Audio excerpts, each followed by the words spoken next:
Basically हमारे कुछ shorts viral जा रहे हैं जिसमें हम बात कर रहे हैं यंग लड़कों में एक टेस्टीज या प्राइवेट पार्ट की बीमारी जिसमें टेस्टीज में ऐसी फीलिंग आती है कि कीड़े चल रहे हैं। जी हाँ, आपने सही सुना। ये इतनी अजीब बीमारी है लेकिन बहुत कॉमन हो चुकी है। 20% यंग पुरुषों को हो रहा है जिनको प्राइमरी इनफर्टिलिटी है, उनमें 40% मेल्स में ये बीमारी मिलती है। और सेकेंडरी इनफर्टिलिटी अगर है, यानी कि एक बच्चा हुआ है सेकेंड बच्चा नहीं हो पा रहा है, तो 80% मेल्स में ये बीमारी मिल रही है। इसको कहते हैं वेरिकोसील। तो यहाँ बहुत कॉमनली आपने सुना होगा पैरों में वेरिकोस वेन्स। वही सेम प्रॉब्लम जहाँ पे वेन्स के वाल्व डैमेज हो जाते हैं, अगर टेस्टिस में हो जाए तो उसको बोलते हैं वेरिकोसील। इस वीडियो में आगे हम डिस्कस करेंगे कि वेरिकोसील क्या होता है, क्यों होता है, इसके लक्षण कैसे सामने आते हैं। अगर लक्षण सामने आ रहे हैं या डाउट आ रहा है, क्लियर करना है, तो किससे मिलना है और वो क्या जांच कराएंगे, और फाइनली इसका ट्रीटमेंट कैसे किया जाएगा। सो पहले जानते हैं वेरिकोसील क्या होता है। देखो, टेस्टिस या कोई भी अंग को खून आता है हार्ट से, प्यूरिफाइड खून। जो नसें वो खून लेकर आती है उन्हें कहते हैं आर्टरीज।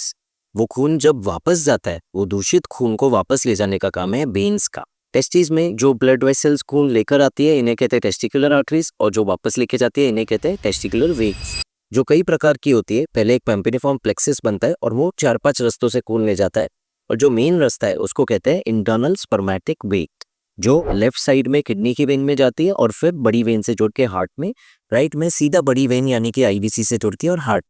20% यंग पुरुषों को आज ये वेन्स में कुछ वाल्व होते हैं जो ब्लड को ऊपर पंप करते हैं, नीचे नहीं आने देते वापस, वो डैमेज हो जाता है, जिस वजह से ये सारा दूषित खून दोबारा नीचे कलेक्ट हो जाता है और टेस्टिस को हार्म करने लगता है। ये पूरी बीमारी को बोलते हैं वेरिकोसील। अब जब उन्होंने जान लिया ये क्या होता है, अब ये जानते हैं कि वेरिकोसील होता क्यों है, क्यों इतना कॉमन होता जा रहा है। क्योंकि ये वाल्व्स डैमेज हो रहे हैं इन्फ्लेमेशन की वजह से। इन्फ्लेमेशन क्यों हो रहा है? या तो डाइट में कुछ खराब चल रहा है, junk food, package food, grains ज़्यादा सही मात्रा में बायोफ्लेवोनॉइड्स नहीं, यानी कि ग्रीन लीफी वेजिटेबल्स या फिर फ्रूट्स नहीं, बहुत ज़्यादा अल्कोहल या स्मोकिंग का सेवन, या इंटरमिटेंट हो तो भी इन्फ्लेमेशन कर सकता है। बैड पोस्चर, पूरा दिन खड़े रहना, पेल्विक फ्लोर योगा या एक्सरसाइजेस की कभी हमेशा झुक के वो पोस्चर की वजह से नटक्रैकर फिनोमिनन होता है, किडनी की वेन कंप्रेस होती है। एंड ऑफ कोर्स कुछ थियरीज, मतलब ये डिबेटेबल है, कहती है कि एक्सेसिव मास्टरबेशन से भी ये दिक्कतें आ सकती है, चाहे वो वीनस लीक हो और पिनाई इरेक्टाइल डिस्फंक्शन करे या वो वेरिकोसील हो।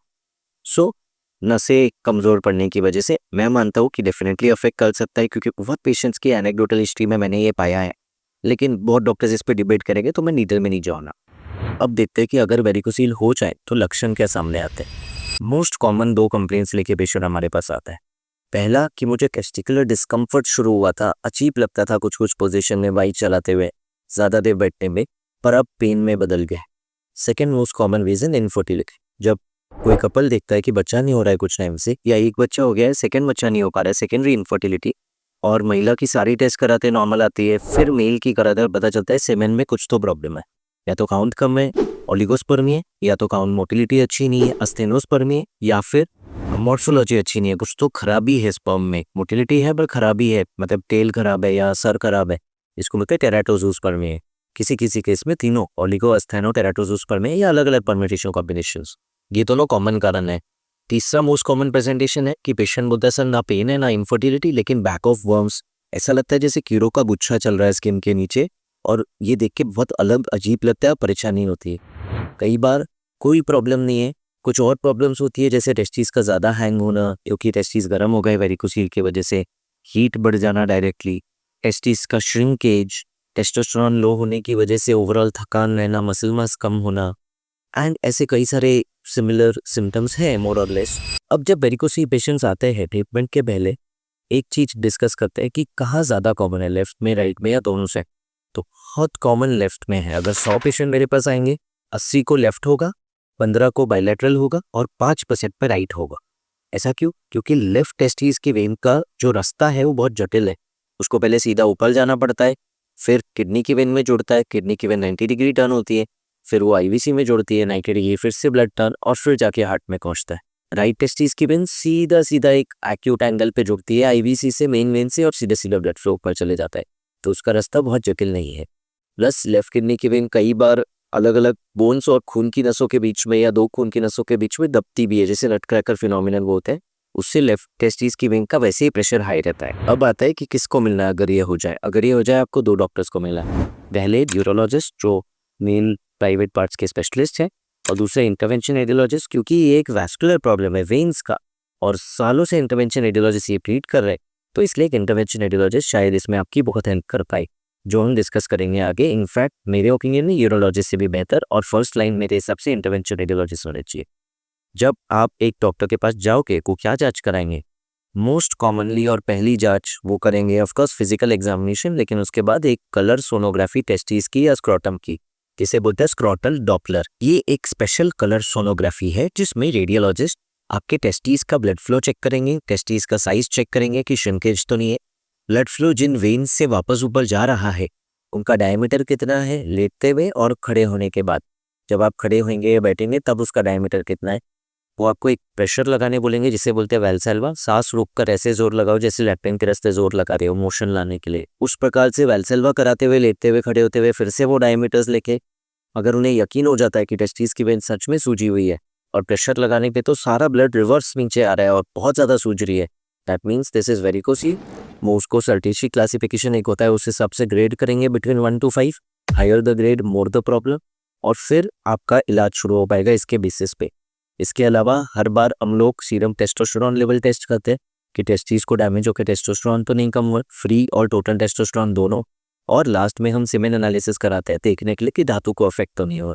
अगर इरेक्टाइल डिस्फंक्शन है तो कभी कभी साथ में पिनाइल डॉपलर या बेनिस्का डॉपलर्स। ये सारी जांचों के बाद एक बार डायग्नोसिस हो जाए कब डिसीजन लिया जाता है कि नेक्स्ट मैनेजमेंट क्या। इससे हम हमारे नेक्स्ट चैप्टर पे शिफ्ट होते हैं कि मैनेजमेंट क्या है। अगर वेरिकोसील और ये स्टेज है, टेस्टिस श्रिंकेज नहीं हुआ है, सीमेन नॉर्मल है, टेस्टोस्टेरोन नॉर्मल है, बहुत ज़्यादा रिफ्रैक्टरी पेन नहीं है, थोड़ा डिस्कम्फर्ट है, कोई रेड फ्लैग नहीं है, तो हम कहते हैं आप लाइफस्टाइल चेंजेस फॉलो करो। और 10 में से 8 लोगों में ये हमारा रिकमेंडेशन होता है कि आप अच्छे से लाइफस्टाइल फॉलो करो, इससे ये बीमारी कंट्रोल में रहेगी। अगर ग्रेड बढ़ जाए, ग्रेड 4 या 5 है, टेस्टिस श्रिंक होने लगी या श्रिंक हो गई है, सीमेन एबनॉर्मल है, टेस्टोस्टेरोन ग्लो है, या फिर रिफ्रैक्टरी पेन है, 3 महीने लाइफस्टाइल कर लिया, पेन नहीं ठीक हो रहा, तब ये रेड फ्लैग्स हैं और मैं कहूँगा इनमें से एक या ज़्यादा दिक्कतें हैं तो हम ट्रीट करें इसे। ट्रीटमेंट के 2 तरीके हैं, पहला है एम्बोलाइजेशन जिसकी डिटेल में बात करूँगा, दूसरा है सर्जरी जिसके लिए आप एक यूरोलॉजिस्ट से मिलकर डिटेल में डिस्कस कर सकते हैं। सर्जरी 3 प्रकार से होती है, लैप्रोस्कोपिक दूरबीन से, ओपन सर्जरी ओपन कट करके, या फिर माइक्रो सर्जरी माइक्रो कट करके दूरबीन से देखते हुए, यानी कि माइक्रोस्कोप से डिटेल में वेन्स को बांधा जा सकता है। इन तीनों में गोल्ड स्टैंडर्ड माइक्रोस्कोपिक लाइगेशन माना जाता है, सब इंगोइनल माइक्रोसर्जिकल लाइगेशन या वेरिकोसिलेक्टोमी भी, या तो वेन्स को बांध दो या उन्हें निकाल दो कुछ काट के छोटा सा हिस्सा। इसके बाद ब्लड फ्लो कैसे जाएगा हार्ट तक, वो रीराउट कर जाएगा ऑल्टरनेटिव चैनल से, जैसे गुबरनकुलर वेन, एक्सटर्नल स्पर्मेटिक वेन और डिफरेंशियल वेन्स। एक्सट्रीम केसेस में ये सर्जरीज के बाद अगर रिकरेंस हो और वो एक्सटर्नल स्पर्मेटिक या गुबरनकुलर वेन से हो रही है तो एक मॉडिफाइड सर्जरी करनी पड़ती है जिसमें टेस्टिस को बाहर डिलीवर किया जाता है, ये छोटी छोटी वेन्स को भी निकाला जाता है, एक्सटर्नल स्पर्मेटिक और गुबरनकुलर।